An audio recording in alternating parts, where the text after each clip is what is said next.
ரூ. 10 போட்டா 5000 ஃபைன் இல்லைனா 1 இயர் ஜெயில். இது எங்கேன்னு பார்த்தீங்கன்னா, மத்திய பிரதேஷில் இந்தூர்னு சிட்டியில் அவங்க என்ன பண்ணியிருக்காங்கன்னா, அங்கே பிச்சை எடுக்கிறதுக்கும் பிச்சை போடுறதுக்கும் பேன் பண்ணியிருக்காங்க. இது என்னென்னு பார்த்தீங்கன்னா, ரீசெண்டாக ஒருத்தர் பைக்கில் போகிறப்ப கோயில்கிட்ட ஒருத்தர் பிச்சை எடுத்துருக்காரு. அவருக்கு ரூ. 10 போட்டிருக்காங்க.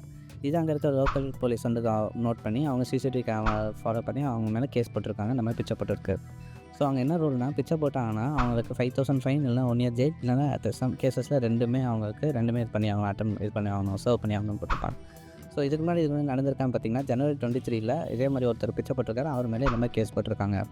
அவங்க பிச்சை எடுக்கிறவங்கலாம் என்ன பண்ணுவாங்க பார்த்தீங்கன்னா, அவங்க ஒரு முன்னாடி 600 பேர் பிச்சை எடுத்துட்டுருக்காங்க. அவங்க எல்லாருமே ஒரு நிவாரண முகாமுக்கு அந்த மாதிரி ட்ரான்ஸ்ஃபர் பண்ணியிருக்காங்க. ஸோ இப்போ இதேமாதிரி குழந்தைகள் அவங்க குழந்தைகள் காப்பகம் அங்கே அந்த மாதிரி சேர்த்து விட்டுருக்காங்க. ஸோ இது என்னென்னா, சென்ட்ரல் கவர்மெண்ட் முன்னாடி இந்த ரூல் போட்டிருக்காங்க. இந்தியாவில் ஒரு 10 சிட்டிஸ் இந்த மாதிரி பிச்சைக்காரர்களே இல்லாத மாதிரி நகரமாக மாற்றணும்னு.